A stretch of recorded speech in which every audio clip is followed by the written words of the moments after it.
Well, the tone for the NFL season is set, and it is chaos. How's it going, everybody? I'm Jason of Jason's Realm here, and today I'm here bringing you guys my NFL Week 1 recap. Let's just dive right into this. Before we do, I want to hear from you guys. Let me know down in the comments below what you thought of how your team did on opening day. I want to hear what all you guys have to say, and I will get back to every one of you guys who does leave me a comment. Alright, so we're going to start things off here on Thursday Night Football, where the Detroit Lions beat the Kansas City Chiefs in a come-from-behind fashion by a score of 21-20. Kansas City, we learned that their receivers absolutely cannot catch the ball. Their receivers basically had appetizers of Butterfingers before the game because there's no way I can believe that they just cannot catch that badly.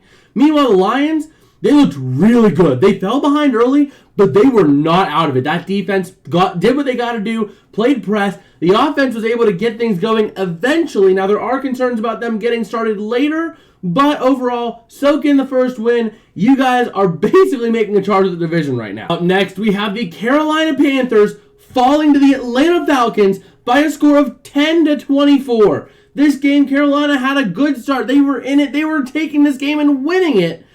And then they got 10 points and didn't know what to do with the football, allowing Atlanta to come right back in this game. And Ritter he took a while to get going, but when he got going, he got going. The Falcons started looking good by the end of the game. They look like they could be the team to win this division. I was saying that before, but now I can definitely say that with confidence after this week. Up next, we have our game that created a new Scoragami. The Houston Texans falling to the Baltimore Ravens by a score of 9-25. This game was an absolutely incredible game where the Texans stayed in it way longer than they had any right to stay in it. They were in this game all the way into the third quarter when the Ravens scored 15 on them. So Houston, really, CJ Stroud looked absolutely great, especially considering all the circumstances of where he was in the team he was playing against and the team that he was playing for. I think CJ Stroud had the best day out of any rookie quarterback that started. Hands down. Debate me in the comments, but hands down, CJ Stroud had the best rookie debut in Week 1. Meanwhile, Baltimore, I hate to say it, but you guys are now a hospital.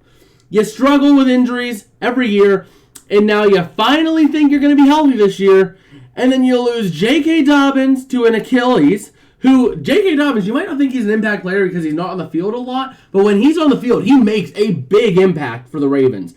And then you also look at losing potentially Marcus Williams with a torn pec for a while. Both big key injuries for the Ravens, and man, that is brutal for them. Up next, we have new Kings of the North, maybe in the making. The Cincinnati Bengals falling in embarrassing fashion to the Cleveland Browns by a score of 3-24. And the Bengals, they just could not handle the pressure. The offensive line collapsed. Joe Burrow was running for his life, trying to do anything and everything, and it just was not working out, especially when you look at Cleveland and what they did. Cleveland, the offense wasn't anything special. That offense is the offense of a low to mid-level team. But the defense, that defense looked like a top 5 unit in the league. The corners were right on their targets, right on their assignments, getting in there whenever they needed to, shutting down all of Cincy's weapons. I know T. Higgins didn't get a reception until like the third or fourth quarter. And you look at the defensive front seven. The front seven was getting to Burrow, flustering him, and they were all up in his business. The Browns' defense looked like a legit top 5 defense. Maybe top 10. Well, definitely top 10, but maybe top 5. Up next, we have the Jacksonville Jaguars beating the Indianapolis Colts by a score of 31-21. Jacksonville, what are you doing, man? You let the Colts in this way too long. You were behind at points by a considerable margin. It looked like Anthony Richardson was going to get his first win. But then you finally got things going. You escaped with a win, but you should be ashamed of how sloppy that win was. But Colts fans, oh boy, you should be hyped. Yes, Anthony Richardson made a stupid call and didn't protect himself in the end of that game, but man, this game was supposed to be a blowout for the Jags, and you guys stayed in it. Richardson did have struggles in the red zone, but deep strikes to the touchdown, or to the end zone, oh man, he was on it. 39-yard touchdown reception or passes. This man was doing anything he could to win, and Anthony Richardson looking like a really good quarterback in the system he's in. Up next, we have the upset of the week. The Tampa Bay Buccaneers, led by none other than Baker touchdown maker, beating the Minnesota Vikings by a score of 20-17. The Vikings, what in the world was that game? You guys were playing this game. You should have been ahead. I'm going to quote the commentator. You should have been ahead 28-3 at halftime, if I'm being completely honest. But instead, you choked. You blew it. This is the most Vikingest Viking to ever have Vikinged. in the sense of you just had an easy game and you just choked it. You absolutely destroyed this game. And the Buccaneers took full advantage with Baker having one of the best days he has had in the last year and a half. And man, that was an absolute great game to watch. Up next, we have the Tennessee Titans falling to the New Orleans Saints in a very close game by a score of 15-16. Now, New Orleans, what was that? Seriously? This team was supposed to be amazing with Derek Carr. This team was supposed to be contending for the NFC South with Derek Carr. And now you put up that against an aging Titans core with Tannehill throwing 3 interceptions and you not capitalizing just about on any of them. Only 16 points gained with 3 turnovers, 3 interceptions on Tannehill, and you blew it. And especially against an aging Derrick Henry who is nowhere near as potent as he used to be. Meanwhile, Tennessee, you are not getting off the hook on this one either. 3 interceptions, Ryan Tannehill? Come on, man. What are you doing? You are supposed to be one of the better quarterbacks of ball control, and you throw the ball to the Saints 3 times. Get your head out your butt and in the game. Come on, next week's your week. Let's just skip over this next game here. We'll talk about it briefly, but man, the San Francisco 49ers whooping the Pittsburgh Steelers back to 1999 by a score of 30-7. Man, the Niners looked good. Now, I don't know. This game really looked like it was a lot more about how bad the Steelers sucked, but that Niners team looked really good. Really good, especially with Purdy throwing it over Peterson, giving up a touchdown, or getting a touchdown over Patrick Peterson. Meanwhile, the Steelers, fire Canada.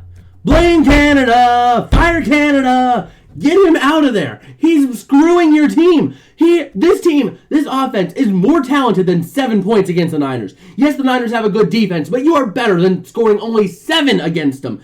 Especially when your defense was doing a good job as TJ Watt was doing, and you blew it. You had many opportunities, but Matt Canada completely ripped your heart out and screwed you over. Fire him. Now. Yesterday. Up next, we have the Arizona Cardinals falling to the Washington Commanders, which we expected, but we didn't expect the Cardinals to make it close. The Cardinals losing by a score of 16-20. Washington was off to poor and too slow on both sides of the ball. They were lethargic. They didn't get out of bed in the morning. They thought, oh, the Cardinals, they won't show up. They didn't show up until the end of the game when it actually mattered. Washington, what was that game? Sam Howell, what are you doing? Arizona, you better thank your lucky stars that the Commanders managed to pull this out, because otherwise your tank would have been ruined in week 1, because you are not going to be competing with the big dogs. I know that there's another team coming up here that might have a chance to compete, but you are not Arizona. Go back to the basement where you belong and don't come out until you have Caleb Williams. Up next, we have Jordan Love receiving the key to Chicago, absolutely whooping the Bears 38-20. Green Bay getting a statement win with Jordan Love having an absolute career game, an incredible stat line for a quarterback making his second career start, but his really first start where he knew, I'm the starter for a while. Meanwhile, Chicago, really? You do all this trash talking about, oh, we're going to be the best team. We're the best team in the history of teams. Watch out for the Bears. And then you lay a goose egg against Green Bay. Green Bay, who is starting a quarterback who has not started a game to start a season for their entire career. Congratulations, Chicago. You've earned this. Up next, we have the Las Vegas Raiders barely edging out the Denver Broncos 17-16. Vegas, oh my gosh, you barely escaped. You play this poor against another team, you're getting your butt whooped. But Denver, you're not off the hook here. You were supposed to be better with Sean Payton. You are better than this with Sean Payton. You can't score still? Really? What is this? What is going on here? Denver, come on. Speak to me. Tell me what the issue is. Because you have pieces to be good. You just are screwing it up. You are turning into the new Browns of the NFL. Up next, we have the Miami Dolphins barely edging out the Los Angeles Chargers in an incredible thriller of a score of 36-34. The Dolphins getting a huge win for the AFC East Championship contention. Right now, you think about it, the AFC East, the Patriots lost, the Dolphins win, the Jets and Bills are playing, so you're going to be at least tied for first. And right now, the way this game's going, because I'm recording this during the game, that's not what I wanted to do. That's what I want to do. This game is completely going in favor, 13-6 at the start of the fourth. So, yeah, pretty interesting scenario there for you, Miami. You're looking good right now. Los Angeles, though, what was that? What was that defensive performance?